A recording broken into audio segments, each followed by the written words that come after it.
Let me get myself. April may have told you she has to leave, so she left her summary of things on the fans. So, All right, so right now Cecilia's on Zoom. okay, And Sloan's on Zoom. perfect. Okay. Sounds good. Cecilia and Sloan, huh? Yeah, the brother, William, from the cemetery project. So Stephanie was flying, so her brother's Okay. her partner, so Okay. he's gonna talk about, I figured if they can explain better than we can what their plans Okay. are or what they do. How much longer were you here that day that I left? Probably about 15 minutes. Oh, okay, so it was pretty much wrapped up when I, Yeah, we bullshit a little bit and okay, okay.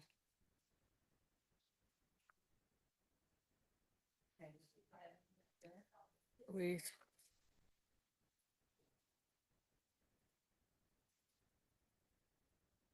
I have to do it with my chair at work. It's like, you all help me, and I don't know, it's just. Oh, the seat itself. Yeah, it is. It's like polished or something. Yeah.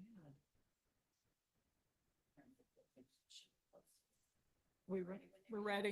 Are you guys ready? Yep. Whoa. I'm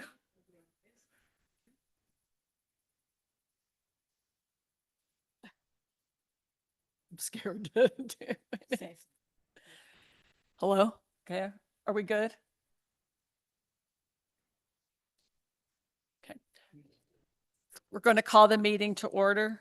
Please stand for the Pledge of Allegiance. I pledge allegiance to the flag of the United States of America and to the republic for which it stands, one nation, under God, indivisible, with liberty and justice for all.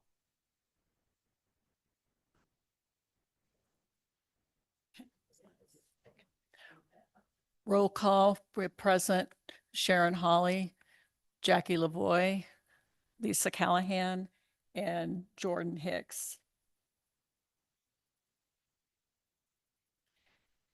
Is there any public forum at this time? No public forum. Okay.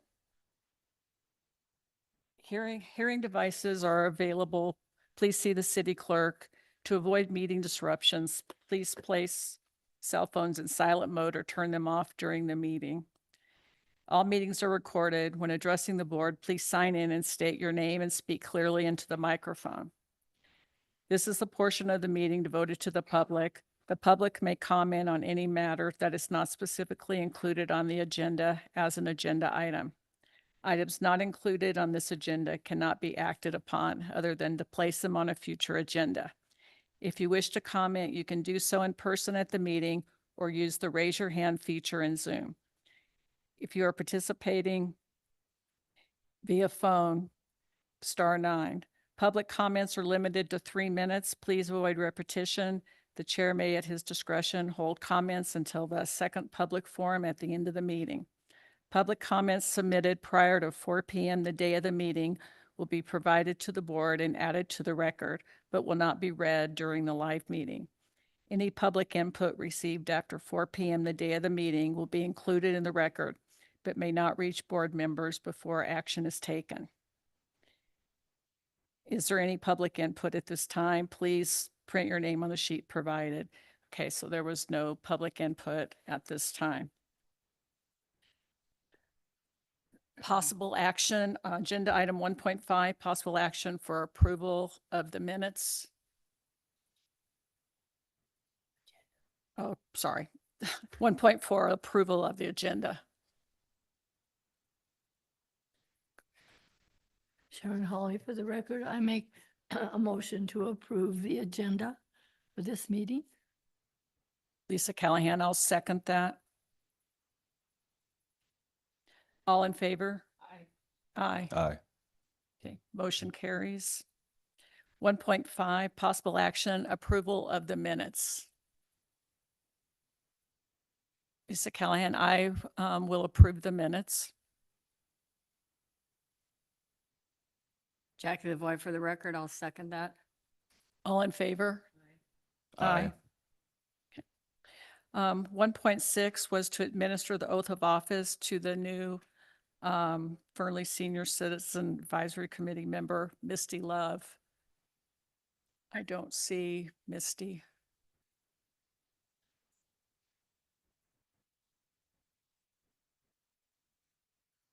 I don't think she's here. Did you hear anything from her? Jackie Lavoy, for the record, so since we haven't seen, we as this group have not seen Misty Love, she was planned to be here at our previous meeting in February and then this meeting. So what's the process moving forward? Because we obviously need a fifth person or would like a fifth person. Madam Chair, if I may. Albert Torres, City Council Liaison. If we're not having any communication from her, and I don't know if the clerk's office has, I have not, I know, I think we basically need to put out something to her to try to get a response, call in an email. And if we don't get a response, then we needed to go back out and fill the position. Lisa Callahan. The only contact I've had with her is I had an in-person meeting with her at the senior center early part of May, end of April, just to kind of gave her an outline of what we do and what's coming up. And, you know, she gave indications that, you know, she would be at this meeting and that she would participate in the fan drive. I've heard nothing since except a response to an email that she had no items to put on the agenda. So I can reach out to her by email and see what she wants to do and then let you know. Madam Chair, I believe that's probably the best steps to take. If you email her, I say give her 7 business days, and if we don't get a response, then we move on. Okay, thank you. Okay. Presentations, 2.1. Any presentations from businesses and organizations in and around Fernley who offer services and benefits to senior citizens. This is for anyone that wasn't specifically on the agenda, and I don't believe there's anyone else here. 2.2, presentation by Marcy Cooper-Smith and Andrea Pelto on the Senior Coalition in Washoe County. And they brought a little summary.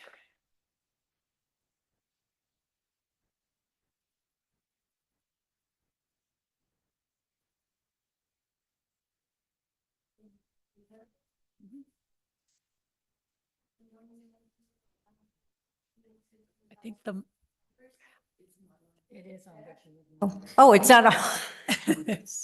Okay. Okay, good morning, Madam Chair and Senior Citizen Advisory Committee members. I'm Marcy Cooper-Smith. I am Secretary of the Senior Coalition of Washoe County. And I'm Andrea Pelto, Senior Advocate and member of the coalition. Okay, so I don't know if you know about the Senior Coalition at all. So we did a brief little summary, what our mission statement is, our monthly meetings and events, and we would just go over it. And then Andrea, we're going to kind of like tag team because we've both been involved with the Senior Coalition for a long, long time. So pretty much the Senior Coalition is comprised of those senior agencies throughout Washoe County, in addition to senior volunteers and senior advocates. We meet monthly. It's the first Friday of every month at the 9th Street Senior Center in Reno and via Zoom. And we usually get 20 to 25 people, quite a lot for Zoom these days. We get about 10 in person and about 15 or 20 on the Zoom. And we always do our best to get a different guest speaker for each of our meetings. And the guest speakers will come from the government agencies. We had our county managers speak. We get Aging Disability Services to present. We will get healthcare, we get speakers. Transportation. We'll get speakers from Renown, because they're now merging with Kaiser. So we had the person from Hometown Health give an explanation about that merger, because there were quite a few concerns and questions that the seniors had, because some of them who are on Senior Care Plus were wondering what's going to happen with their health care with the merger. We've had the Truckee Meadow Fire Chief come to speak, so we have first responders come to speak. And as Andrew said, we get RTC, and she'll fill you in a little bit more. So those are our monthly meetings, and they last from 8:30 a.m. to 10 a.m. We do the business part of it, then we have our guest speaker, and then we leave about 15 minutes for introductions and announcements. So we go around so everybody who's present introduces themselves, and if they have any announcements, they make them at that time. Which is when we find out about all kinds of events happening. For instance, the Sanford Center for Aging is one of our members, and they usually have a ton of flyers for us to send out to the coalition. And as secretary, anybody who's a member who has a flyer, they just send it to me and I shoot it out to the whole coalition. They've been around for, I don't know how long the coalition's been around. I'm here 20 years, Right. and there are 20 years that I know Yes. of. So pretty much our thing is to educate and inform the community. We'll do little seminars, and we get information out there to the community. As I say, any of the agencies that are members, anything they want to get out, if they're holding any kind of resource fairs, we let people know. And then I'm going to let Andrea talk about events, because we're trying to get more out into the community as the senior coalition. So she can fill you in on the events that we try and do with people. So there is a fee to belong to the coalition, but it's very reasonable. It's $25 a year for an individual, and then it's $75 if you're sign up as an organization.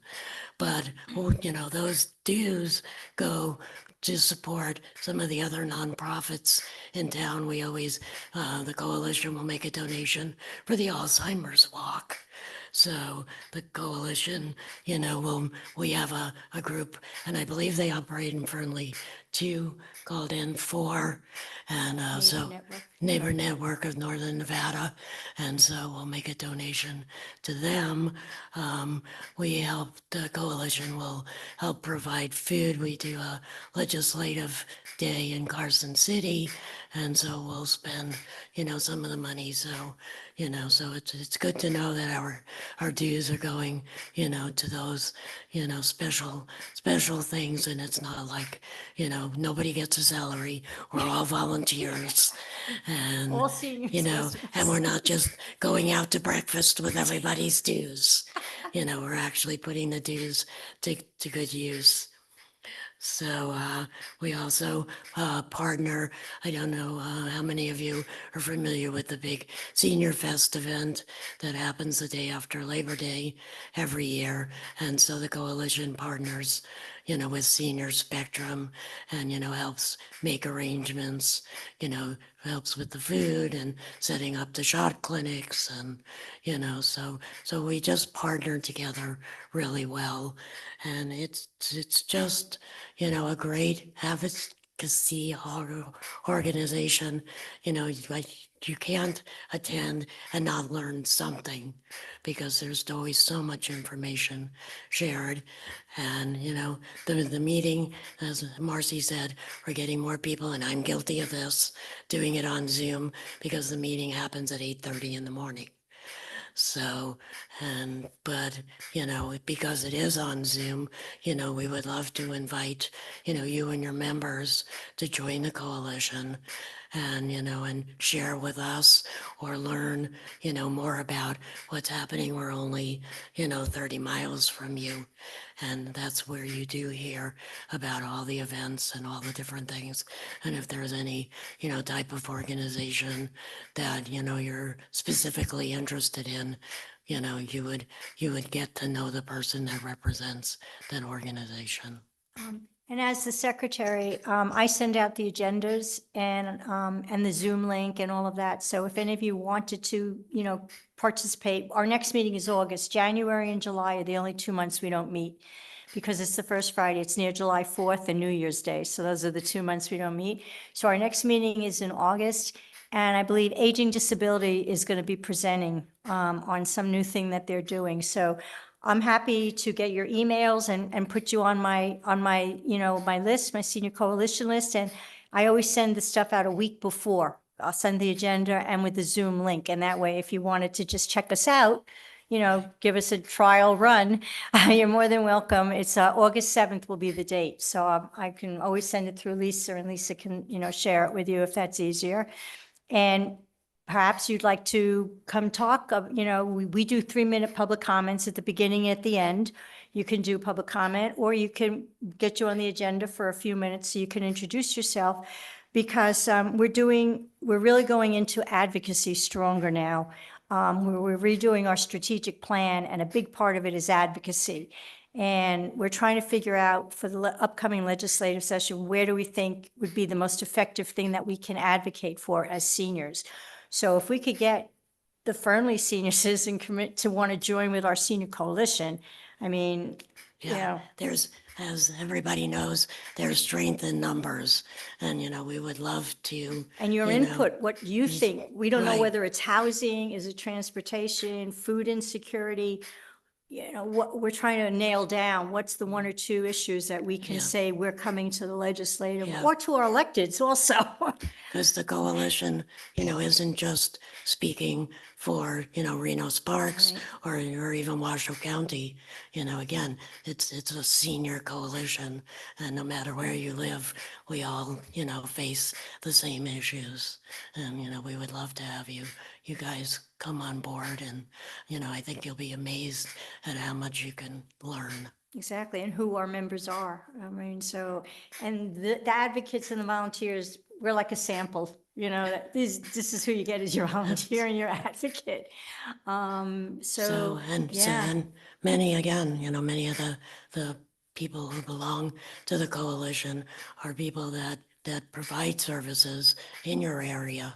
And Right. so again, it's not Like just Parkinson's, specific. is a member, Alzheimer's is a member, ADSD, like I said, is a member, Washoe County Senior Services is a member. So, we get a smattering from all over, and we usually get representatives from the senator's office and the congressman's office who come in on Zoom. So they're always able to give us updates on Medicare and Social Security.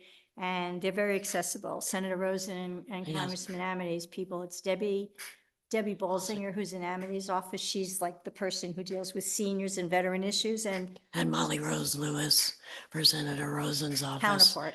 And, she works with seniors. She also works with passports again. So things that, valuable information for you guys also, along with us in Washoe And County. there's one other thing that Miss Humble here won't tell you about, but Circle of Life Hospice.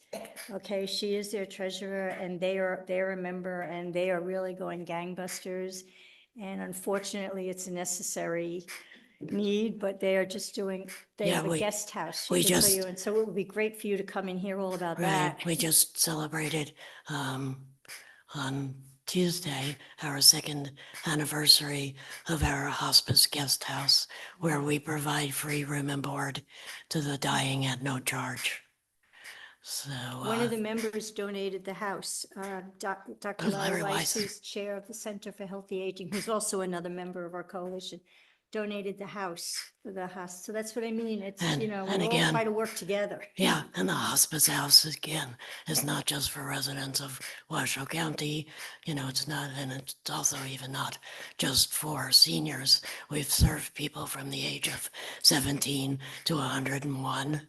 We've served 115, we've had 115 guests in 2 years. And it's not just, I tell people when I first kind of came on board with this. My assumption, and I think probably your assumption, is just a lot of homeless people, but it's not. You know, it's husbands who can't take care of wives, wives that can't take care of husbands, people who have no family. And so, you know, actually very few of the guests that we've helped have been, you know, home from the homeless population. So, And I don't know if you know about Senior Spectrum magazine. I think it's delivered down here.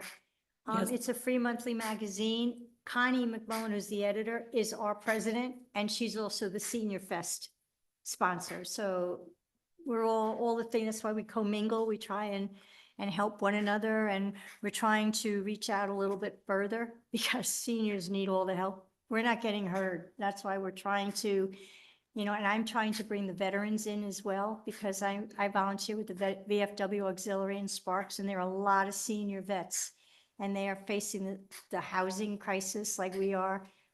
They're having trouble with their healthcare system, believe it or not, their TRICARE. So we're trying to do Senior Day with them. Last year was 2 years ago was the first year. We had some veterans attend our Senior Day, and we attended their Military Day at the legislature to try and let the legislature know, hey, seniors and veterans are getting together, and they get heard, right? The veterans get listened to, they get the media, you know, so if we're trying to see if we can all come together. So if we can get some more senior groups with us and get the veterans, maybe this time we'll get listened to finally at the legislature.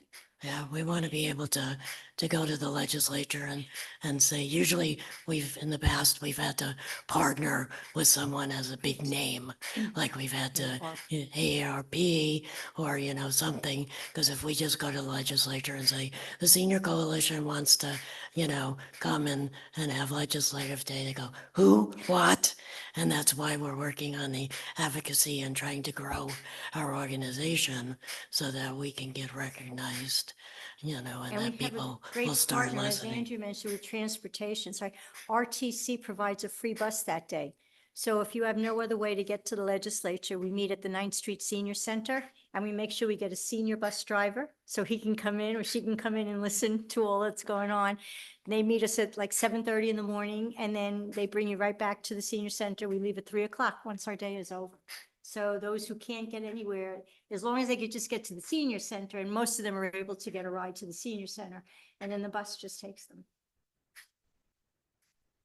Lisa Kellen, that's pretty amazing, all that you do. And congratulations on the hospice guest house and being able to serve so many people and taking care of the veterans. And we actually are going to have Molly from Jackie Rosen's office here to present in August. Great. Talked with her Ah. at great length at the 9th Street Fair, Mhm. and she's very They have a anxious, great rapport. Yes. yeah, to get involved I know Debbie. with Fernley, yes. So awesome. I'm glad. So, I'm yes. glad you'll have Molly Yeah. come, and that's again, you know, why, you know, part of the reason that we want to join with you is that you'll get to meet these people, and these are people that you would want to invite to come speak, you know, to your committee. Yes. Yes, when you send me the agenda, I can forward it to everybody here, if they're, you know. Great. can Oh, see- yeah, I'll send it out probably the end of July, because we don't meet August 7th. I think that's whatever the first Friday in August is. Yeah, it's August 7th, Okay, and yeah. that's what I thought, because I think it's my great niece's birthday. That's, I remembered it. But aging disability is going to be, I missed the last one. I was at my VFW state convention, but they were talking about something and they wanted to further, and that's what our coalition does. We do a question and answer for the speakers. And sometimes we will ask the speaker, can you come back in 3 or 4 months? Because we want certain, you know, more. More updates Right, to and the whatever They always, project they're always, working on. just scheduling sometimes is the issue. But 9 times out of 10, yeah, they've always responded, and they come back. And it would be a great chance for you guys to meet Connie McMullen. I mean, she's somebody you really, you know, I mean, she is like, you think of seniors, she and her Yes. husband who had passed, they've done, I mean, they live and breathe the senior Yeah. community for like 30 years. And she was a former journalist. So she has her she also has a radio show every week in the Reno Town Hall. If you ever wanted to go on the radio show and talk about your committee, or promote anything that your committee is doing. You know, or put it in her Senior Spectrum magazine. Jackie Lavoy, for the record, did I hear correctly that this coalition's been 20 years? At least, At least. I've been here, I moved from New York 20 years ago and. Okay. Is the official name Senior Coalition of Washoe County? Yes, that's it. So if you're recruiting, I don't know if that's the right word, but anyway, recruiting like us from Fernley, Lyon County, or say you went to Carson and talked to people, would there be a possibility of renaming it so it's more encompassing and Oh, so it's not just Washoe right, County? like Right. Northern Ah. Nevada, Northwestern Nevada? That's Yeah. interesting. Yeah, Because I would think that would be definitely something we could bring up to the membership. Absolutely, in a And, public yes. comment, Mhm. or if you did a presentation, you know. I mean, obviously you want to make sure there's more participation Yeah, from right. outside of Washoe County before you pursued that. You're But I right. just wondered if that was Yeah, something no, that would be That's a great discussed. point. Yeah. And I would think that the members of the coalition would definitely be open to that, Okay. you know, as we're growing again. This new growing thing is something new to us. We kind of did stay Mhm. a small group, Mhm. but now with all the problems there are, we want to enlarge the group. So like I said, so that we can actually have an effect, you know, Okay. for seniors. Okay. All right. Thank you. Thank you. Okay, Lisa Callahan for the record. So how many total members are in the coalition at this time? Right now, we have about 26, 20, but okay. I have to, as secretary, I have to keep track, and there's a bunch of renewals that are coming up. So Okay. I'm going to be sending out renewals. So that's our other thing. We're trying to outreach to get more members as well. Yeah, I was just curious when you said about 25 are coming to the meeting. So I was wondering if that was just, you know, who was able to come. Not all or- the members. Sometimes we get, other Right. people, like some of them who are just volunteers or advocates. They come. And sometimes, an organization will bring a guest to see if they want to join the coalition. So that's what Yeah, comes at we have, times. we currently, and again, we've, you know, as we grow the coalition, you know, we've talked about things, because currently we don't, you know, actually ask people, are you a member? Are you not a Right. member? You know, we're right now very open, but the membership has talked about giving like extra benefits to members to encourage more people to join. For instance, like, right, I won't send a flyer if you're not a member. So there's a reason to be a member. If you want stuff passed out to our group, become a member and send your stuff to Marcy and she can send it out for you. Okay. Thank you. Any other questions? Thank you, ladies, very much. Thank you for Yeah, giving us time to speak. Absolutely. Thank you. If it weren't for Lisa and Andrea, so thank you. Oh, and we happen to know Mr. Alvatore is here. You're-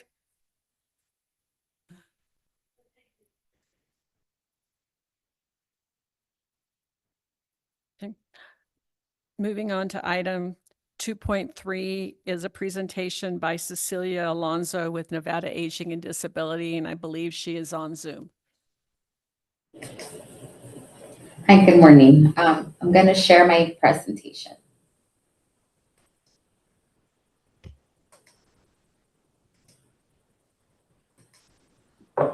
I'm not allowed to share my presentation. I did email it, so I'm not quite sure if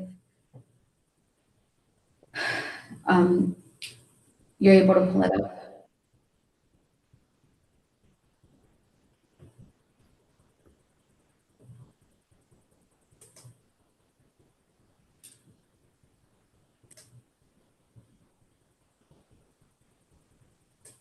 Give me a second. It looks like I have access. And,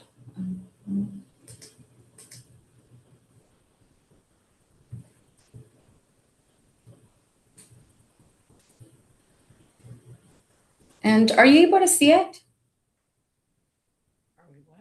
Are we able to see? Oh, asked if we could see. No. You're not? Oh, now we do, This yes. Screen over here, we can see. Yeah, now we see it behind us and down here, yeah. Okay, so you see the building, bridges, and support. Yes. Okay, perfect. Good morning, Chair and distinguished members of the committee. Thank you so much for allowing me to present today. My name is Cecilia Alonso, and I'm a regional coordinator with Nevada Aging and Disability Services Division. I actually just kind of wanted to comment on the Washoe Senior Coalition. I will be presenting on the multi-sector plan on aging for Nevada on their next meeting. And it is a transformative initiative that we are working here in the state of Nevada. So it would be so great if you could attend. Moving on. So as part of ADSD, I kind of wanted to mention a little bit of like the services that we offer today. I wanted to kind of walk you over some of the programs and kind of maybe give you some understanding of like what programs are we supporting here in this as the state, and how are we supporting the aging community within the state. And I'll move to my next slide. And so once again, I'm Cecilia Alonso, I'm the regional coordinator. So before we get into the services, I wanted to ground us on why ADSD exists, because everything I'll be showing you today comes from these two statements, or the mission statements for ADSD. Our mission says individuals and their support systems, right? So it's kind of intentional that way. Because we support the daughter of the person that has maybe Alzheimer's or dementia. We're helping with caregiving support, and so also another word important here on our mission is connecting Nevadans, right? Because sometimes we don't always necessarily provide services directly, but our job is really to make sure that you find the right door, whether if it's a state program or a senior center or local partner, like here in Lyon County. So kind of like that's why I like the word connecting when it comes to our mission. And so our vision is for really all ages and abilities throughout the lifespan, from early children intervention services to older Nevadans. And I kind of like, we like to say that, the dignity and self-determination for individuals to live and age in place where they want to. Our job isn't really to tell people, where to live or how to live as they age, but is like more of providing that support that gives them the capability to age in place and select the choice of where they want to live and how they want to live their life.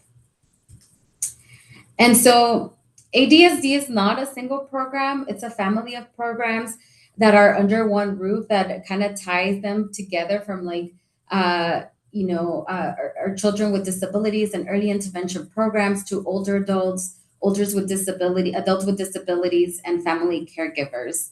And so some of those are programs, for example, we serve the four groups, children with disabilities, which is kind of, I think people sometimes are surprised of that we are serving the younger, through early intervention services. But I think that matters to seniors, because we also know that grandparents are a lot more often now taking care of their grandkids as well. And so, especially I want to say in the rural communities. And so these are some family services that are also available to those grandparents that are taking care of their grandkids. And I think the heart of our work is the older adult programs and adults with disabilities, that usually sometimes overlap in services. And so I feel like, some of these programs helps our communities age with dignity and age in place. And so these are some of the programs that ADSD serves for older adults. So adult protective services, we have developmental services programs, we have a long-term care ombudsman program, the Office for Consumer Health Assistance, or OCHA. We also have, and this is a very long name, the Office of the Attorney for the Rights of Older Persons and Persons with a Physical Disability and Intellectual Disability or Related Condition, known as ORA. And then, of course, we have the Office of Community Living, which supports a lot of the programs through like Meals on Wheels and congregate meals and whatnot. And so, so I kind of want to get into like a little bit more in detail of what those services are. So we have the Adult Protective Services, and this is more of a heavy topic. But it is important. I think that a lot of people, when they hear adult protective services, it sounds like a scary, word of like what's going to happen if I actually file a report, right? And a lot of times, the cases that we get for adult protective services they're not like reports of abuse. So mostly they're self neglect. And so a lot of times when we go out there, it's just somebody that needs a little bit more support at home. Maybe they're aging and they need help with light meals or cooking, or maybe they need a referral to Meals on Wheels, things like that. And so our representatives not only kind of show up and kind of figure out, what is the problem, but also if it's something like self-neglect, they can provide referrals and resources so those individuals can age in place. And so they do, I feel like exploitation or neglect, or it's could be many different things. It could be financial abuse, it could be physical abuse, or it just might, just like I said, maybe someone is isolated or abandoned, things like that. And so this is the contact information for a statewide service in case anyone, wants to report a case with APS. Developmental services is also, we have 3 regional centers, one in Washoe, we have one in the rural communities, which is based out of Carson City, and we have Desert Regional Center, which is in Clark County. In this program, most empowers individuals with intellectual and developmental delays and their families at every stage of life. So DS, offers, it does offer a wide support of services that provides support with respite care, counseling, in-home training, and financial assistance. Also provides like employment and vocational training programs to help those individuals live better lives. We also have the long-term ombudsman program, and this is a program that is a representative for residents of nursing homes and assisted living facilities, and not for the facility or the state, but really for the resident. We have someone that is in a facility, or we're worried about making that decision. The ombudsman program really kind of goes out and kind of talks to residents, figures out, if there's any complaints, any issues that need to be resolved within the residents that are living at the facility, and supports addressing those issues. Like it could be something as simple as, I don't like the food at the facility, or we're continually getting, the food is always cold, or, things like that. Or it could be like, we're always tripping on something and it's not being addressed, or it's not being taken care of, and it's becoming a hazard, or things like that. And so the main goal with the representatives, the ombudsman that go out to these facilities, is really keeping high confidentiality between the resident and themselves. Like, we want to make sure that they gain our trust, so they can continue, having conversations with us, and that would determine, if we need to move forward through advocacy, if something is needed or addressed within the facility. We also have the Office of Consumer Health Assistance, which is OCHA. And I think this is a really good program. I think that OCHA helps Nevadans understand and fight back on paperwork, that are related to healthcare. So health insurance plans, denial claims, appeals, appeal rights, quality of care complaints, and like confusing medical assistant or support, right? Or you're getting bills and you're not quite sure why are you getting constantly overbilled, or why is your copay so high, things like that. OSHA can help individuals advocate on their behalf of the consumer so they can understand their choices and obligations and things like that. I think this is a great underused resource that these individuals can help advocate individual with his medical bills, especially as the community is aging. I know that could be difficult navigating through insurance plans and rights and regarding to like how are you being serviced and things like that. So it's a good thing to have an advocate on your side when it comes to those things. We also, again, this name is so long. So this office has the longest state government name. So I'm just gonna call it what it is, the Nevada's Rights Attorney for older adults and people with disabilities. And so this office has been around since 1989 and is appointed by the governor, and they work specifically for individuals.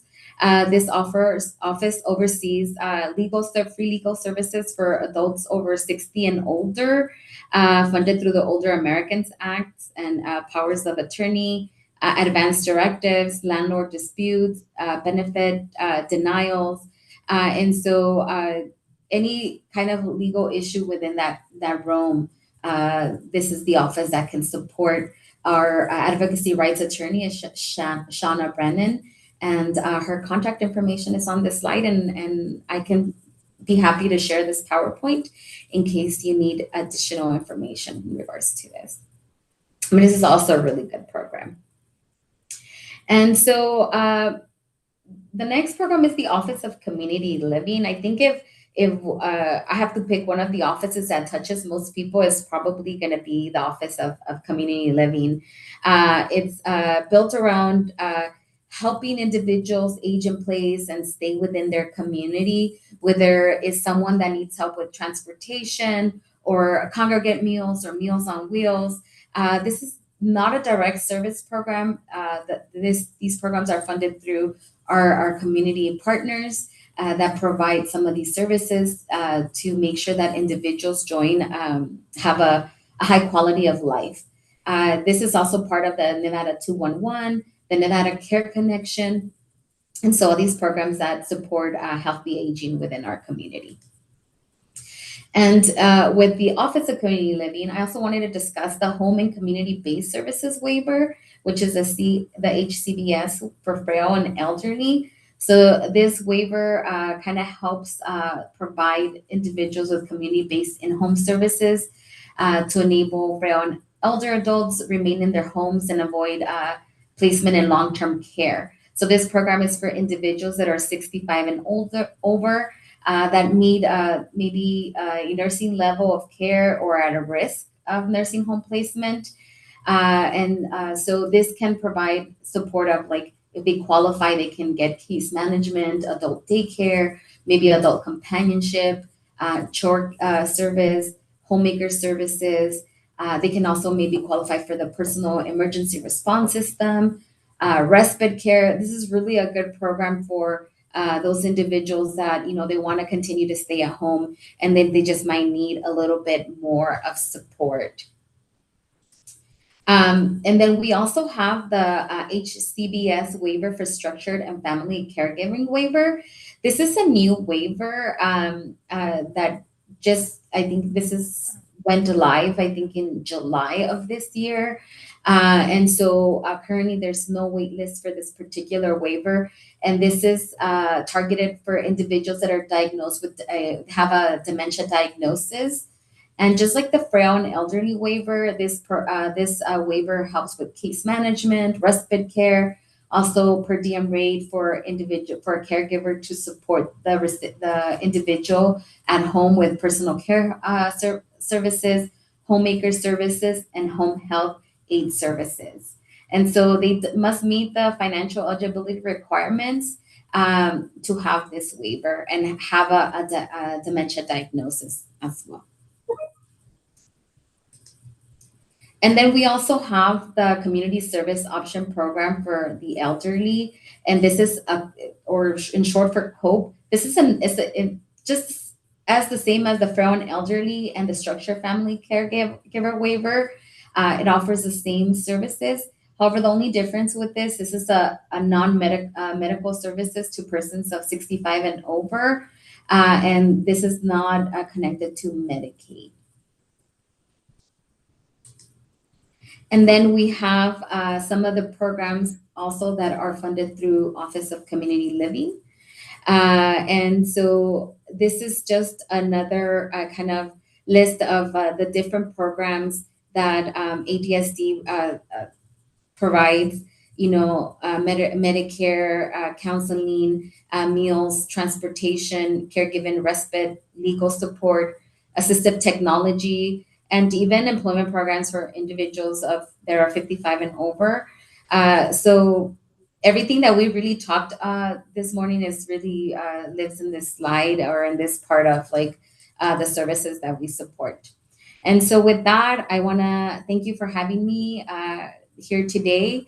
And I would love to continue to kind of, maybe have future conversations on, maybe what gaps in services, the committee sees within the community here in Lyon County, and how I can support that to better, provide services to Lyon County. And, I really would like to have further conversations of the multi-sector plan on aging for the state of Nevada on a different time, or maybe on a one-to-one to kind of give you an idea of how would that transform aging in the state of Nevada and provide services for us. So that's the conclusion of my presentation. Any questions or concerns that I can address? Yes, Lisa Callahan for the record. In talking about the waivers, the different waivers, I've always understood that the time frame to get a waiver could be up to a couple of years. What are you finding? Unfortunately, we haven't, we're still, have a long wait list when it comes to the waivers. We haven't been funded the wait list. So it really does take a long time. I'm not quite sure exactly the amount of time, but I could always come back and have a discussion of what those numbers look like to this committee, so you could have a better picture of what the wait list looks like. And so most of the waivers do have a wait list, with the exception of the structured family caregiving waiver. And that's only because it's a really brand new waiver. Okay. Thank you. That would be great, because I think one of the big concerns for all seniors, older adults, is being able to stay in their home. However, that can be managed, and sometimes, getting that waiver makes a difference of whether you can stay in your home or you have to go to a facility. And it seems more cost effective to be able to stay in your home. Absolutely. So that would be great. We could have more discussions on it at a later time. Perfect. Anybody else have questions? Thank you, Cecilia. Well, thank you so much for having me again. Okay, next, 2.4 is a presentation by William Sloan with Sloan Consulting on the development of a master plan for the Fernley Cemetery. Good morning. Good morning. Thank you for having me. I'm sorry I'm not there in person with you all. I know some of you got to meet my sister Stephanie, who works with me in our firm, and she just spoke about what a great community it is. I'm looking forward to being out there and having that opportunity. And if I could just ask, Wendy Fry is in the waiting room as well, a participant in the meeting.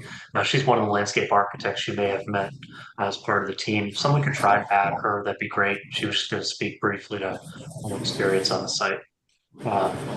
As that's happening, I'll just do a brief introduction. Sloan Consulting Group is, if you'll believe it, a consultant to mostly historic and municipal cemeteries. We've been very fortunate to work across the United States, and as part of that, we do a lot of strategic or master planning. We were engaged by the city of Fernley to look at the cemetery and to try to understand what opportunities exist where you could make strategic investments where you can try to think about it as maybe more than just a cemetery in some sense. I'm trying to think of it as more of a true community amenity. And so we are in the process, the early stages of that. And Lisa, I actually sent you a link just as we were starting this meeting, so no pressure to see it in this moment. But we have a community survey that's out through SurveyMonkey, and I'm hoping if you all could somehow distribute that link, I'd really appreciate it to anyone who's looking for it. If you happen to be listening and you want to just take down the link, it's surveymonkey.com /r/Fernley Sem. So Fernley and then CEM. And I'm happy to try to put that in the chat or somewhere else. But I think we're just really trying to get people's feedback, trying to understand how the community views the cemetery, how they use the cemetery, what they would like to see it become or remain as. And so I think we're in a very flexible place right now to try to help you all, us, drive this final product. And to that effect, I've asked Wendy, who was actually on site there, just to speak briefly to her experience and just to talk a little bit about what she saw out there as sort of this table setting mechanism for this. And if you all have questions or thoughts or ideas, we'd love to hear them and love to find ways to engage Fern. Okay, thanks, Will. I'm Wendy Fry. I'm president of WC Fry Design. I am a cemetery designer and planner. And like Will said, I was in Fernley with our two other partners, Stephanie and Greg Graham. I was there in May. I did not meet with you guys, although I know that you had a good meeting with Stephanie and Greg. Travel-wise, it just didn't work out. So I'm glad to be here today, take advantage of this opportunity. Like Will said, we really would like to get as much information as possible from people through the survey. That's really a valuable tool for us going forward so that we make sure that in our planning efforts, whether it's physical site planning or it's policies or things like that, we've heard from you. That's the most important thing, is we want our recommendations to work for you. So as a landscape architect, we are charged with the physical improvements. Not that we're going to build anything from this master plan, but we envision how and what we should be recommending to you. So one thing that we know that you don't have a lot of at the cemetery is cremation, but we also know cremation is very popular in Nevada. It's very popular really now, growing throughout the country, but Nevada, I think the number was like 70%, so that we want to do something like that, for instance, to better meet your needs, better meet the city's needs. Other things that we're looking at are recommendations to be able to find the cemetery more easily. It's not the easiest thing to go from town through the truck stop area and arrive at the cemetery, and then it's not even that welcoming once you get there. Sometimes it looks like the gate's closed and you can't necessarily get into the cemetery to visit your loved one. So we want to address that. We want to address the opportunities for teaming and teaming or at least cooperating with the veteran cemetery that's just to the north. That's a beautiful cemetery. It's free to veterans. So we want to look at them more as a partner, and maybe there's things that we can do together to, again, meet the needs of the cemetery, make it more visible, make it more accessible, maybe formalize the entrance into the cemetery so that you have an entrance, but it's mostly grown over in the trees and the vegetation. So make it more visible for you. Provide more shade for you. In the cemetery or in the survey, you'll see that we're interested in, do you want a cemetery that has green grass that's irrigated, or do you want more of a native plant and desert adapted landscape? We're looking at places to expand the cemetery. The cemetery has additional land to the, I believe it's north.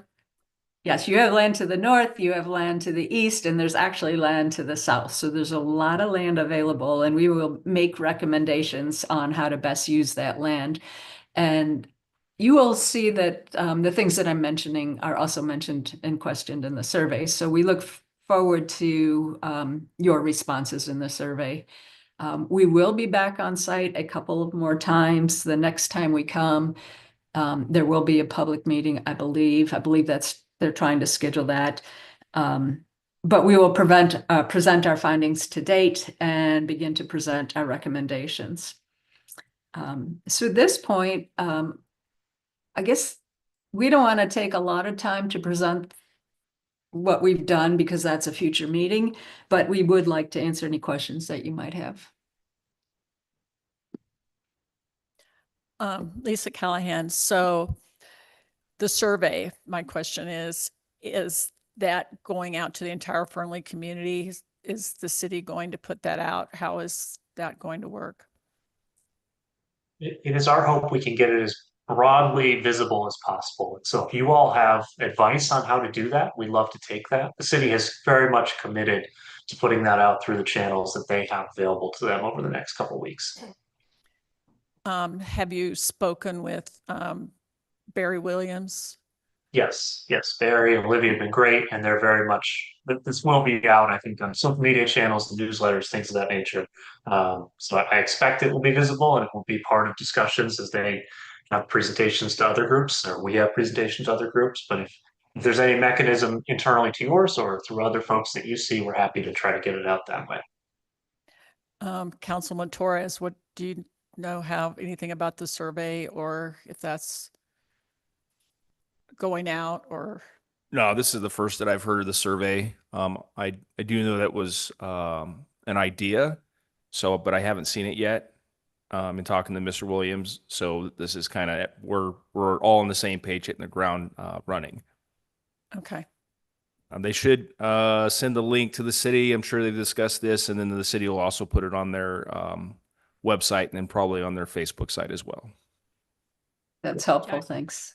Excuse me, and Jackie Lavoy, for the record, for the people that don't, the seniors particularly, that don't access Facebook or the website, is there a way that we can include it with a water bill or something, the people that actually get paper and would want to participate in a survey? I don't think that would take very much to put make copies of the link and put it in the water bill. I think that would be very, very doable. Lisa Callahan, we could also probably put paper copies at the senior center that they Yes. can see on the counter, and grab. Because it's true, a lot of seniors don't necessarily see the social media or do the social media. Nope, great ideas. I totally agree. Sharon Holly, for the record, I think it doesn't have to be just the senior center. I think we could put it out on different businesses also, and that would help. Very true. And even out with the other information here at the city. So we just want to get the word out so that everybody gets a chance to put in their ideas, because I think we're all very happy to see things change with the cemetery and make it a better place for everyone in the community. So thank you, guys. Of course, and there will be some, I know QR codes are accessible to some folks, not as accessible to others. There will be some physical QR codes at the site for those who visit. So some of the foot traffic, and there'll be information as part of the link if somebody just wants to type it into their phone. So hopefully we'll have some physical on-site opportunities as well. I love these ideas. We'll follow up on all of them, and we really appreciate the opportunity to speak to you today. So do you think the public meeting will be like in 2 months, 6 months? I mean, what, just kind of a ballpark estimation? It's a great question. We obviously want to be careful in that we would like to work with the city to have them guide that process more than us, as they know the audience and the folks. But we are planning to have this completed by November. So my hope is there would be at least one, if not two, open houses or other opportunities over the next, say, 3 months going Okay. into that fall period. So we'd have an opportunity to really take the recommendations and run with them. Okay, terrific. Thank Jackie you. Lavoy, for the record again. So these public meetings slash open houses are not going to be part of regular city council meetings. Those are going to be a completely different event that's specific to the cemetery. I think that's how we've seen them be most effective.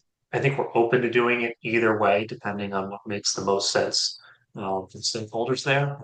Often the cemetery is sort of a unique topic, and having the ability to sort of sit down and really look at it in depth tends to be a little easier. Thank you. I would agree with that. Thank you. Yes, thank you very much. Thank you all. Thank you. Thanks.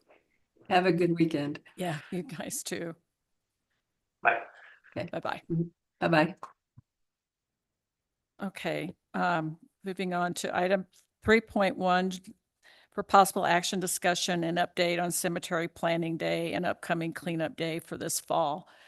So we had a great planting day in April and got a start on improvements in the cemetery with the plants and the sod. And at the last meeting, we talked a little bit about in the future, like there would be some trees planted. And I guess that falls into what Sloan Consulting's going to be doing with making it some of the improvements.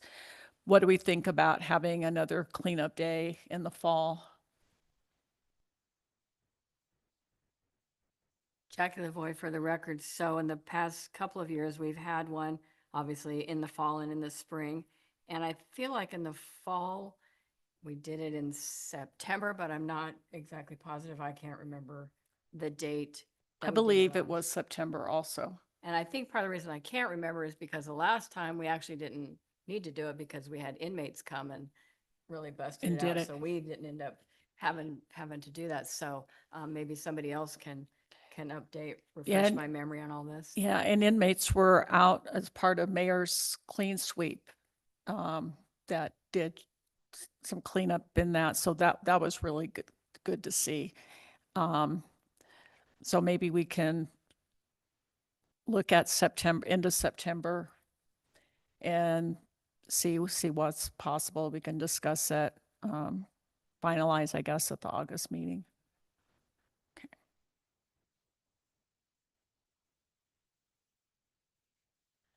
Okay, item 3.2, our big topic for today, possible action discussion for additional dates for fan drive giveaway.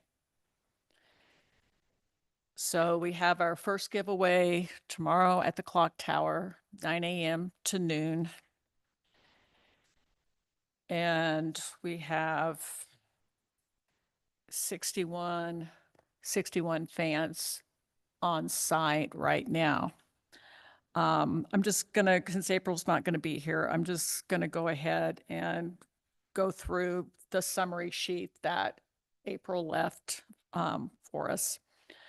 So donations and expenditures, fans donated 61, monetary donations received $2,000, total expenditures on fans purchase $1,398.38.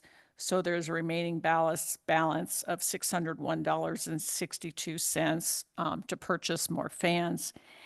And one of April's suggestions was, and I think it's a good one, was possibly looking at fans that actually go in the windows, that they're around $50 a piece, and that might be another option different than what we have already purchased. So fan inventory, additional fans purchased 45. There's 25 fans on back order, and fans available for the June 13th giveaway is 81. So we have a lot of fans. And just to recognize some of the donors in the community that have contributed to this fan drive, Silver State Relief, Lions Club, Sherry Cathell, Western Environment Testing Laboratory, Wet Lab, Jill Moat, Cheek Construction, Kyle Cheek, R. Poetti and Associates, Lindsay Ridgway, Lickety Split Express Car Wash, Rebecca Williams, Fairview LLC, Harris Industrial Gases, Kathleen Harris, Shaw Engineering, Derek Starkey, and Veronica A. Swore. So we thank our donors very much for the fans. Now, to determine what we want to do, also for tomorrow, April's going to have cover set up. She's going to have a chest with water and tables for the fans and a tent sign for the street. Jackie Lavoy for the record. So I do have a few questions and comments about this. First off, my first question is, all four of us, should we all be there the whole time, 9 to noon? Should we break it up in shifts? That's one Yeah. question that I have. Another is, well, first a comment, Sharon and I attended a meeting at the Rotary of Northwestern Nevada a few weeks back, which is a new Rotary Club here, separate from Rotary Club of Fernley. Marty Hanna is here, and she's a member of the new one, the Northwest one, we'll call it. And we cleared up any confusion between the fan drive and their involvement actually with us, that it's our fan drive and they're helping us, and we appreciate whatever fans they have or assistance they have in distributing and all of that. But we presented or talked at their meeting to make sure that everybody was clear on that. So I'm going to need, one of my questions then is, how many people can we expect from Rotary Club of Northwest Nevada? And Marty can speak to that in a few minutes. And then there's a flyer that I saw 2 days ago on Facebook from somebody, I don't even know who's generated this, somebody named Crystal Judd, and about fans donated by June 26th or June 29th. And I have no idea who this group is and how they may or may not be connected, if anybody in our group has had I have not conversations with seen it. these people. So anyway, that's what I have initially. Lisa Callahan, I think we could do shifts. I don't think we need all four, I think we need two. I don't think we need all four of us the whole time. And since I know we're going to have another date, maybe 2 dates, breaking it up makes a lot of sense. Can I suggest, Jackie Lavoy for the record, that all four of us are there initially, and probably Councilman Torres and, whoever from city staff that is there initially, and we can kind of see how it goes with participation from Rotary of Northwest, and then if it's kind of doable for just a couple people, then some of us can leave and come back. But if there's a lot of people stopping in and showing up, Right. then we might need all four of us. So I think maybe we should just see how it goes.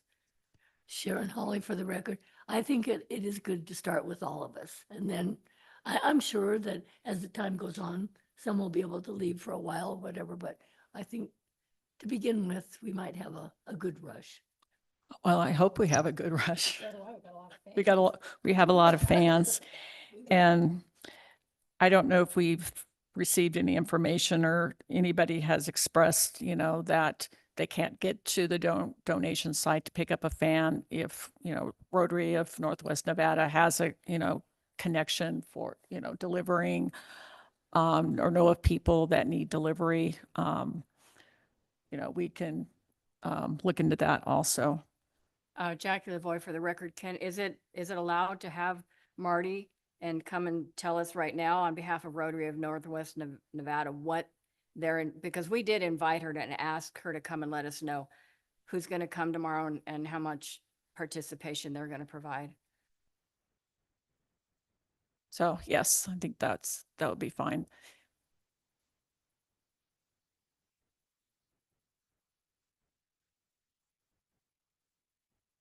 Hi, this is Marty from Rotary Club of Northwest. No. That better? There we Yes. go. Yes. Also, I'm going to say, it's very difficult to hear you in the seating unless you're talking right into the microphone. But after you spoke at our last meeting, Suzanne, the president, thought that perhaps our best way to help you would be to deliver fans for any of those who might not be able to come and pick them up. Is that something that would be helpful for you?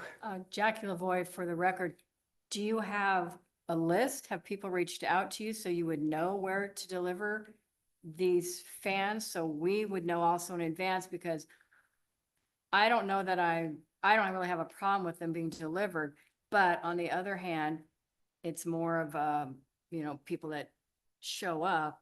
So I'm not really sure how we're gonna combine those two efforts, the people that show up. Do we, whatever's left, do we take them to the homebound? And there again, how do you know, how does your club know who those We people will haven't be? solicited any information after it became uh, clear that it wasn't a city project, that it was definitely well organized by your group and very well run. And so we backed away from our effort. We understood you had plenty of fans, so we didn't solicit fans. Well, we do have a list of people that we have delivered firewood to over the winter. People who only have firewood heat in their homes. And I don't, uh, I think they have electricity. I'm not sure. That may be a problem too. But we would have those people who might be interested, but we haven't gone out of our way to contact anybody or to make a list of our own. So I'm just here to ask what we can do to help you. Okay, Lisa Callahan. So would it be possible for you guys to check, go through your list of people that you delivered firewood to and see if they are in need of fans? Because we Okay, don't have a way of really reaching out beyond, what we can do with flyers and social media and things like that. So that might be helpful to identify another group. And I think even after tomorrow's giveaway, we're still going to have fans probably Mhm. for another giveaway day. And if those that, need them, delivered. And I believe, Lions Club has also offered to help like with delivery or what. And I don't know, like, if they have their own list or what at this point. But that could be really helpful to identify those people. And just to clarify, um, the board here is part of the city of Fernley. right. But this was, the board's idea, which the city supported, but we are part of and, under the city of Fernley. So it's, just to clarify that that's what Well, it is. I was with the other Rotary Club last year and it seemed to be more loosely organized. And so I didn't realize that it was under such great care this year. And so when I approached April, she'd let me know that it's under your guidance and through the city. So Yeah. I'm very happy that you've taken this on. I think it's very important. Perhaps the biggest problem is that people aren't aware. I'm sure there's a need. So is it all right if I go back to the club and ask about using our firewood list and other lists and make you aware of how many we might need? Lisa Callahan, yes, please. All That- right. That would be great. And last year was our first year doing a fan drive, which it was a learning curve. So that's probably why it felt a little, disorganized and that, but you learn by doing. So Certainly. this year, we've made progress. So we're happy to have plenty of fans for this community. What a wonderful response you've had from the community. We really have. Very happy for that. Yes. All right. Yes. Thank you, Marty. Thank you very much. Thank you, Marty, for that, and we appreciate it. And so to circle back, then, this is Jackie Lavoy. So I guess we probably should figure another day, because hopefully we give all the fans away tomorrow or with their people that need wood. But in the event that we don't, we really should have another day Okay. And plus there's 25 more that are on back Back order. order. So, Mhm. That'll um, be here on the April said they'll be here on the 16th.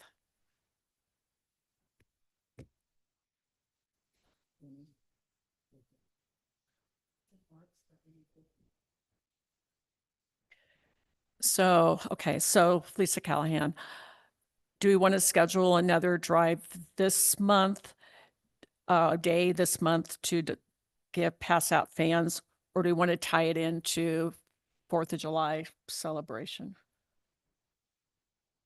well, that's a question. Jackie Lavoy for the record. So there's really not a lot of time left in this month to 2 weeks. advertise for another giveaway. Would, And tying it with the city would be, I mean, I guess okay, but that'd also be kind of chaotic because they have other things. events planned and staff's going to be pretty busy with those. So that would put us, I don't know, maybe July 10th. I know summer's progressing 27th of pretty. June, maybe 2 weeks, 27th of June. Is that a set? It's a Saturday. Um, yes, and here's something, a question, Jackie, for the record, to Jordan. If we were to, say we were gonna do a drive again on the 27th in 2 weeks, could you have flyers available for tomorrow with that updated date so people do come tomorrow and say we're out? Or they don't have the time to stop and actually pick up a fan, but we can start letting people know that in 2 weeks we'll have another date? Jordan Hughes for the record. Yes, Jackie, I can. That'd be pretty easy. And you could prepare several copies, like, I don't know, 50 copies or something in case people wanted to take a copy of the flyer home and put it on their calendar. And Absolutely. come back. Okay. Right. Okay. Excuse me. I do have a suggestion, Sandy Harris, W City Clerk. The city is actually having a craft and hobby fair here on July 3rd. And it's going to be out here in front of City Hall. What about that day? Oh, that's perfect. Thank you. Thank you, Sandy. That sounds great. Let's do that. Let's do that. Okay, and based on that, Jackie, for the record again, then Jordan, you could, and Sandy, if you wouldn't mind, excuse me, the date is July 3rd, and what are the hours? We stumped her. It's a stump. Do we know what the hours? I'm not even sure if that was on there. I feel like I had it in my phone, but I don't know. Yeah, that's Yeah, the I was thinking, Friday. I believe it was 9 to 12. I'm not sure. What is it? 10 to 2. Oh, Thank you. Thank you. Okay, then Jordan can prepare flyers. Okay. Jackie Lavoy for the record. So Jordan, if you can get a, flyer together and to April, like you've done with the most current flyer, so then April can start circulating that through social media or however she advertises for us. So we're gonna scrap. So we will have our second giveaway on July 3rd, which is a Friday, 10 to 2, as part of the craft and hobby fair, just outside of City Hall. Okay, so do we have a motion? Sharon Holly for the record. I make a motion that we have our second, what are we doing? Flag, oh God, fan drive on July 3rd with the city's craft fair from 10 to 2. Jackie Lavoy for the record. I will second that. All in favor? Aye. Aye. Aye. And Okay. before we move on, though, Yes. this other post that I've seen on Facebook about this other fan drive with a deadline of June 29th. I don't know how we pursue this as far as getting clarification on who these people are and if this is a totally separate, different deal. They've got the city logo. You'll see it on this copy that I made on the bottom or near the bottom left. They got the city logo at the top. They say City of Fernley's Senior Fan Drive. I don't know who any of these people are. I don't know these names, these businesses, any of this. I don't know how we would pursue this. Lisa Callahan, this looks very similar to our information with different contacts. I wonder if they need to be called, and the person sharing it may just be sharing something that they saw. So I don't know who the person is. Jackie Lavoy for the record. And I tried to find Crystal Judd on Facebook and I could not find this person who made this post. Sometimes chit chat's kind of protective about how you can move forward, and maybe I'm not the greatest Facebook stalker, but Me either. that is, I think the Crystal Judd who made the post is probably the person we should try to track down. Well, but the I don't know how. contact okay, Lisa Callahan. Okay, the contact information, Dustin Weiss, pleniumbuilders.com. No, Philip Lang, there's Lang, P Lang, yeah, at grewamerica.com. And so down here, okay, Palladium Builders, and that's Dustin Weiss is associated with Palladium Builders. And the Agru down here is associated with the P Lang. Well, and then you see the drop-off location in blue, says Agru's Oh, I can Warehouse on barely, Lion Drive. oh, I can barely I'm- see it. Yeah, I Yeah. see. I know, because he's the one who's shooting. So should one of us I think so. pursue reaching out to these people Yeah, I think so. and find out, at least to the people that we do have contact information for? And find out, just like we did when we went to Rotary of Northwest, just. Not to be rude, Sharon Holly for the record, possibly anybody out here know anything about This other fan drive? this other or- fan drive? Okay. Okay. Well, I'd be happy, I mean, I can Thank you. contact them Okay, Jackie, because, thank you. you know, I kind of, I'll give a bone, I'm kind of protective, territorial about this whole thing, so. I know. No, that would be great, Jackie. Just please try to find out what you can, because if they are trying to do, they need to coordinate with With us. what Yeah. we're doing. Yeah. So that would be great. Okay. And for the record, though, first thing, I think I will ask April if but I can't imagine she would give them different dates. No. And all this, and have the donations taken to Agru. But maybe I'll ask her first and then. If I'll- she's, yeah. ask if she's seen it, and I think she's out of the office right now. Okay, that's fine. I'll work on it. Okay. Before we move on, the motion for the third passed. So we will be having the fans with the Craft and Hobby Fair on the 3rd of July. Okay. Anything else on fans? Okay, moving on.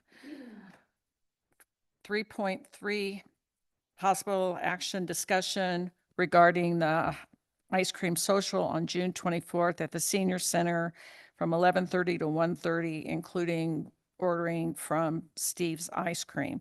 Now, the health and wellness fair at the senior center starts at 10 a.m. That's something we need to consider if we're supposed to have a table there. But the big question is on the table is, will we have things to, like, resource guides and newsletters to share with seniors that want to find out more about what we have? Or is it not even worth it to have the table except for the ice cream?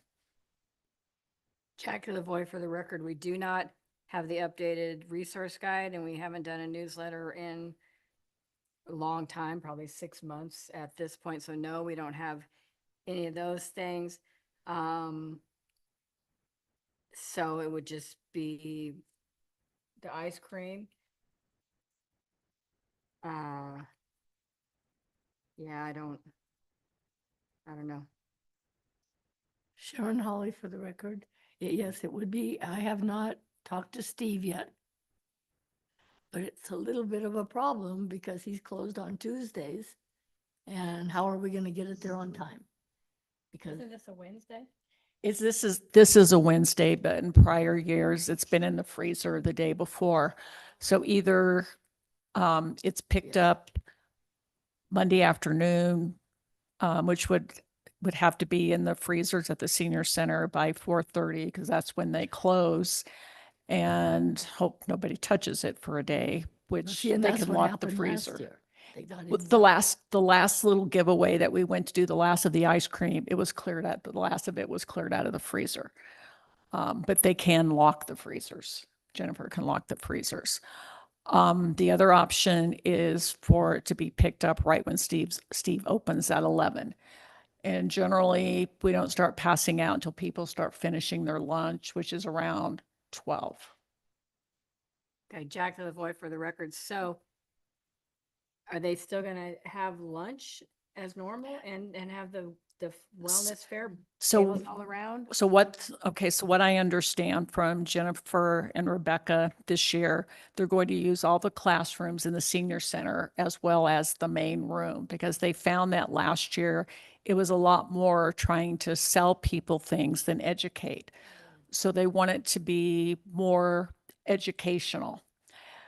So I'm going to ask her now if she can put our table, since we're just going to do ice cream, in the main room. And then, so we need to get our tablecloth too.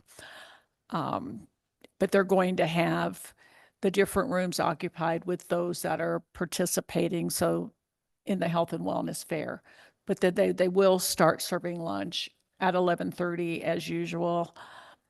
And say most people are finishing their lunch by about 11:50, 12 o'clock, and we'll start coming for ice cream. So I honestly think it could be picked up at 11 a.m. on Wednesday and Just go right there. with just it. go right there with it because Steve will have it. Steve will have it already and bagged. The other thing we have to figure out, and this is to find out from someone from the city, is Steve needs to be paid when we pick up the ice cream. And Steve needs his letter of donation, which the city had in a computer that just needs to be updated with the amounts and the retail. Yeah, so Sandy. I'm not quite sure who put that together last year for them, whether it was Casey. April, or was it Casey? All right, then I will double check with April and Jessica. Okay. Yeah, just so, I don't know. I don't know how Casey paid, if he paid but took a check down or if he took a credit card down or whatever it Yeah. was in the letter. He had a letter done up from the prior year and just changed the, amounts. So All right. we yeah, can find I'll look out. into that and get it Okay. ready. Thank you, Sandy. Okay, so Sharon, you will talk to Steve and arrange, and I'm happy to pick it up at 11. I can do that on that Wednesday. I know. Okay. So I have no problem going and picking it up at 11. Yeah. On that Wednesday. And then so I know Jackie works on Wednesday, so you probably won't. I'll take the day off. Okay. Yeah. And same with Jordan. I don't know. I could do the same thing as well. Okay. So we can Okay. be there all- We can all of us, yeah. all of us, can be there. Okay. So and if there's any problem with Steve's and that, let us know. But we did approve buying 50 at the last meeting. And Sharon and I were discussing the balance of chocolate and vanilla. So, more chocolate. Seniors like chocolate ice cream. Okay. So anything more on ice cream? Okay. Moving on. For possible action discussion regarding Black Bear hosting an event sponsored by FCSAC on AI and how it's being used in scams. And this was my item. I had a conversation with Tim Johnson of Better Business Bureau at the resource event at the 9th Street Senior Center in May. And he was hosting 2 workshops in May for seniors in Reno, Carson, on AI and scams and preventing this. And so we talked a little bit about doing something in Fernley. And because of conflicts, I was not able to go to either one of his events. So I thought that just might be a possibility of something that we could do in Fernley and use Black Bear's room to have him come down and speak about the latest in, scamming people and especially seniors. Jackie Lavoy for the record. We had talked previously about coffee with the committee at Black Bear at some point in the future, and coffee with the committee was Jordan's idea for the name. Can we combine these efforts, this AI presentation by Better Business Bureau and a little meet and greet with our committee? Obviously, we'd have to decide that, plus the date and the time. And I believe, Lisa, you'd probably have to reach out to Yes. Mr. Johnson and find out his availability, and then we can coordinate around that. Lisa Callahan, I think that would be a great idea to combine the two, because I think we would all be there anyway, and it's a good introduction. And then, he can do his presentation. And yes, I will reach out to him and find out what his availability is. Possibly do what,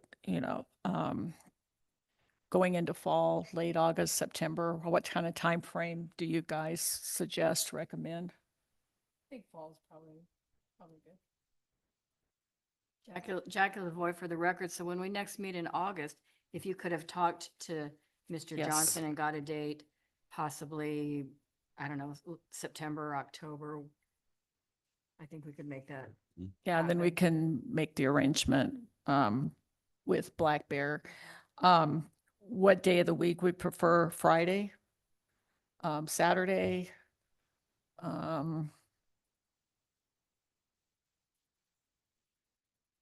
gonna say something silly, but somebody's gonna have a grandson playing football. Oh. And one of those days, like a Friday or a Saturday, may not be good. And Are you very having a serious. grandson playing football, Yes. Jackie? Yeah, probably. Thank you for that, Sharon. This is Jackie for the record, but I would say, let's first things first, talk to Mr. Johnson, Okay, see what he's got, and then maybe get more than one date from him, and then we can okay, then we figure it can out among decide. us, Okay. Okay, that sounds good. Okay, Jordan? Yeah, Jordan Hicks for the record. I was gonna say, if y'all want me to create like a flyer or some type of handout for people for that event, for the AI event, if y'all want, I Yes. could do that. Yes, you're our resident flyer. See, you do such a good job. See, now you're. Thanks, I appreciate it. You are the flyer creator. But yes, at the August meeting, we can probably firm up. Okay. We'll firm up dates, and then we can get the flyer out and get the people in the door. Sounds good. Okay.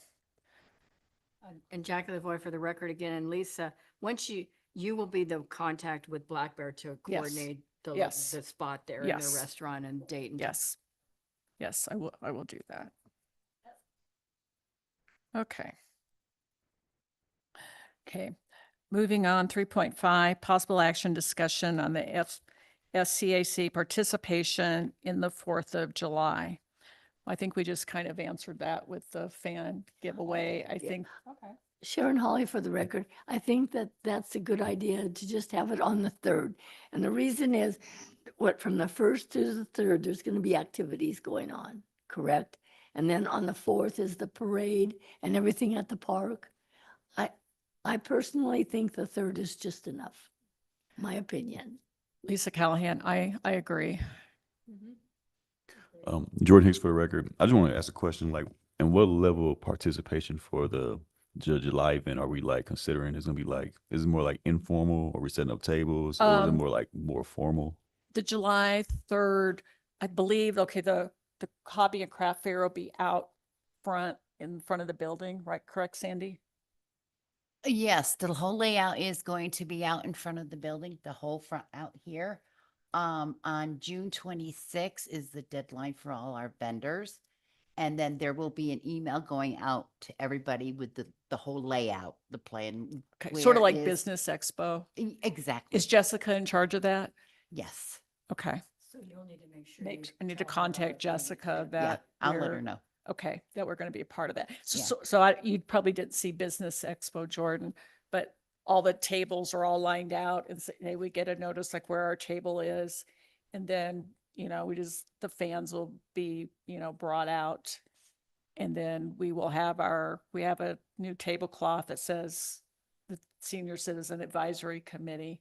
And so we participated in the Business Expo 2 years ago with our fans, and it drew a lot of attention. So I think that we will be giving away some fans that day. Sandy had that idea. Yes. That's wonderful. Sandy's gets the blue ribbon. Okay, it sounds good.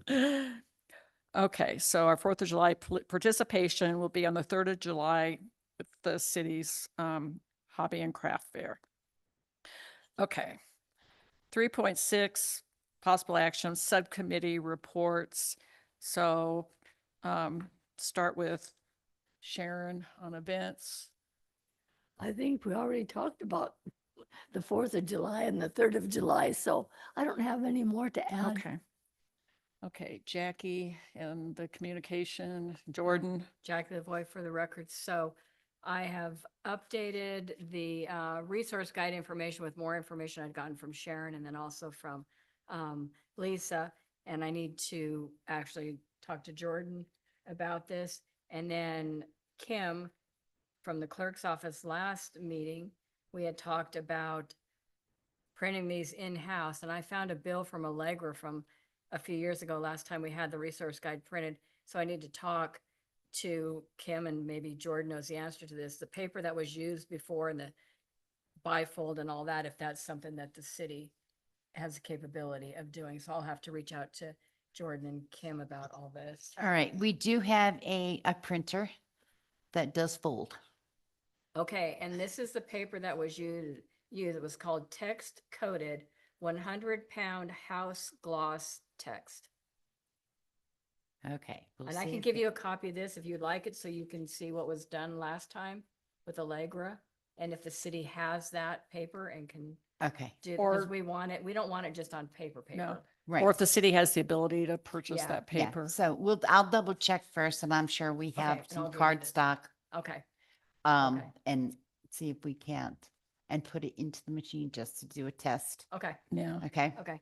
And then the other question though is, and this is gonna have to be back to Sandy or whoever, because Casey, last time when we put all this information together and updated it, he must have this resource guide somewhere in the computer, right? This one that looks like this. And all the Yes. information that needs to be updated, which is like 3 pages to be added into here.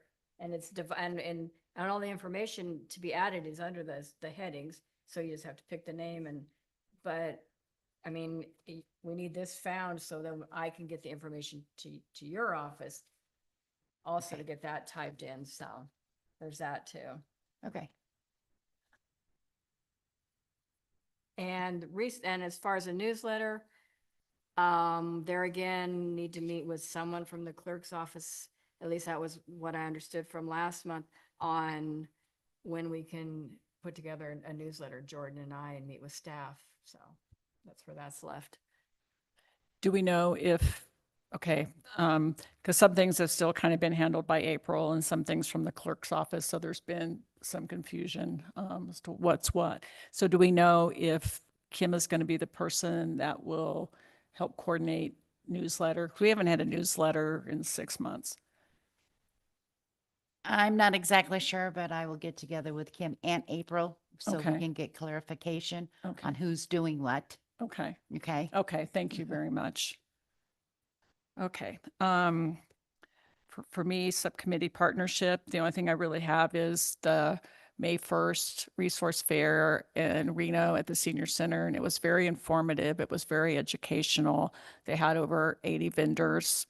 There was tons and tons of information that I'm still sorting some of it out, but we're going to have a couple presentations in August. The one from Jackie Rosen's office and another from the state of Nevada, and in charge of fraudulent claims and going after businesses and people that take advantage of citizens, not just older, but all age. So he will be here in August. And I guess that's all I have on that. So anything else from anybody?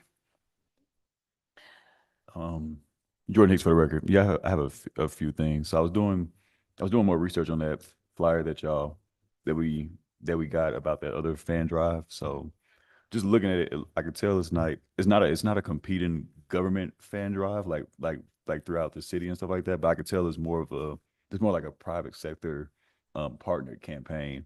And then so um Jack, I know you said you was gonna contact those people about it, Crystal Judd, because it seemed like she's the one that posted it.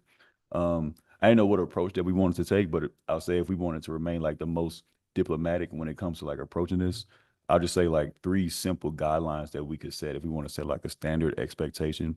It's like if people like these private organizations want to use like these flyers, talk about a fan drive, especially when they use like the city logo, but they're a private entity. If we just set like 3 guidelines saying like, okay, um, if you have this flyer, they should mention that this is in support of like our fan drive and that this is the official fan drive and that they could coordinate with us in the future and they could mention us in their fan drive. If we don't want to like have the possibility of steering people away and it being like this competing thing and we make like we kind of like make a sour relationship inadvertently, you know. Lisa Callahan, what you just brought up brings up a good point. I'm going to ask Councilman Torres, this private entities using the City of Fernley logo on their flyer. Yeah, that could be an issue. They don't have permission to use the city logo. It's not, if it's, I don't know anything about that until you guys brought it up. I'm going to say 99% it's not a city sponsored event.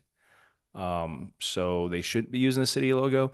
If they want to help, that would be great. So we don't, like Jordan said, we don't want to push them away if they're trying to help, but we would like to, you know, kind of partner with us and kind of bring us in and let us know who they are and what they're doing and how they want to help. I think it's a great idea that they're want to be part of this, but they kind of need to go through us because this is a city event and we're sponsored by the city. Okay. Yeah, thank you. So Exactly. Thank you, Councilman and Madam Chair. Yes, I definitely agree with what both of y'all were saying. Absolutely. Like to make it simple, yes, we should encourage them, but make it like very clear that they need to coordinate with the city. I'm no lawyer or nothing, but I know for a fact you cannot use a city logo to sponsor a private event. So, but then again, to be fair, anybody could get the city logo from the website and put it on anything. It's not that hard. So you can take the city logo from the website and put it on any flyer that you want. Not saying that that's morally correct, but anybody can do it physically. So it's pretty easy. And I can tell they did copy our stuff because they use the same exact quote that I put in the flyer that I made. So I can tell this is just kind of like a replication of what we already have. So we can still like encourage them to like do this kind of stuff and we support them. But we should just make it known that they need to coordinate with the committee whenever possible, whenever they want to do something like this. And that whenever they promote any type of material involving like our committee or anything revolving like the city, they should just make sure they include us as like the primary like point of contact and like we're the entity that's in charge of like that kind of stuff.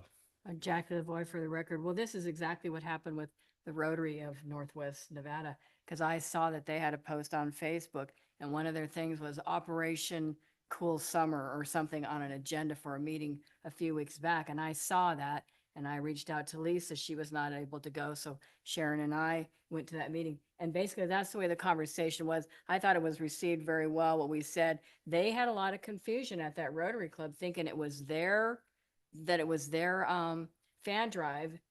A lot of people did not realize, in fact, 90% of them did not know that it was really ours. And that last year, the other Rotary Club had helped us. And then this new Rotary Club, anyway.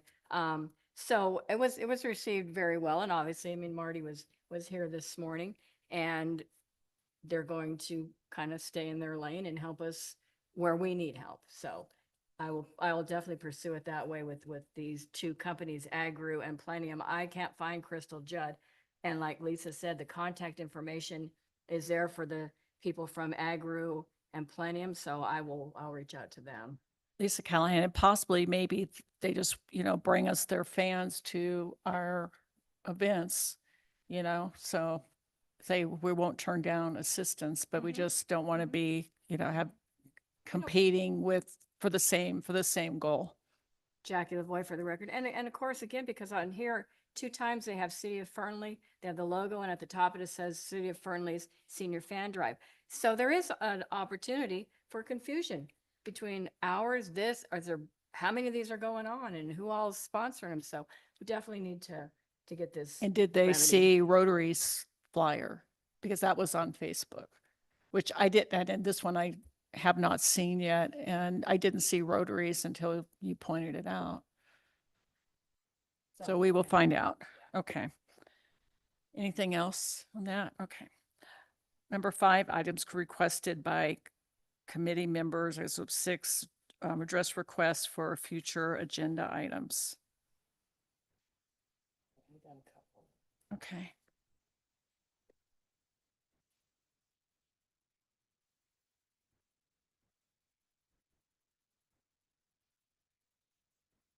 Okay, Jackie Lavoy for the record. Actually, one of them was already taken care of, was going to be coffee with the committee, but we've talked about that in conjunction with the AI presentation by Better Business Bureau. So that will be on the agenda.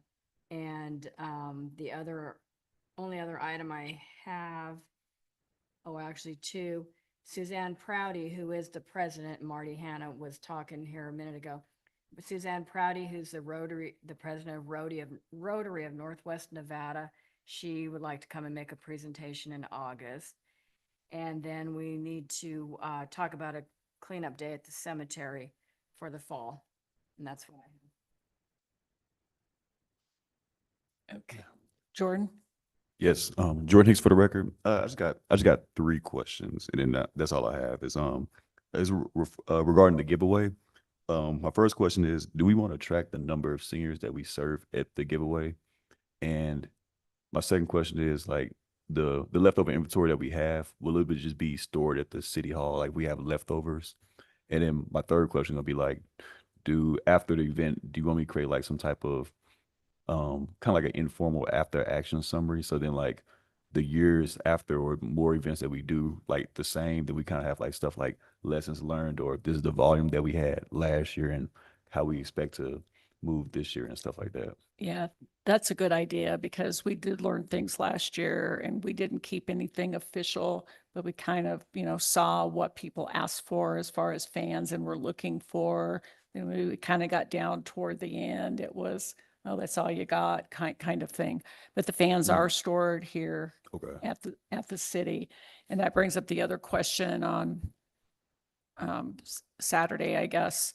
If we have fans left over, I guess someone will be coming to take down the shade cover, and I guess they could, bring the fans back into City Hall and, all of that. But yes, we could. You want to be in charge of something for us to mark or keep what we have when we start and Definitely. types and that. And Sharon, anything for next? Okay. I have about the same things that Jackie has for future. Okay. Number 7, public forum. Is there any public forum at this time? No. Madam Chair, Yes. Councilman Torres. I just want to let everybody know, and you're definitely more than invited, that July 15th, I'm trying to have an AI specialist give a presentation at that city council meeting, from basics to what the future looks like. So just so you guys have a heads up. The city council meeting on July 15th. And the city council meeting, the first Wednesday has been canceled already. So that'll be the only meeting in July. Okay. Okay. Do you know who's going to be giving the presentation? I can't remember the name of his company, but Okay. he owns a company out of Carson City. He's a personal friend, and this is his corporation. Okay. No, that sounds good. That sounds really good. Okay. So we'll mark that date down. Anything else by anybody? Okay. Meeting adjourned. And we need to do our picture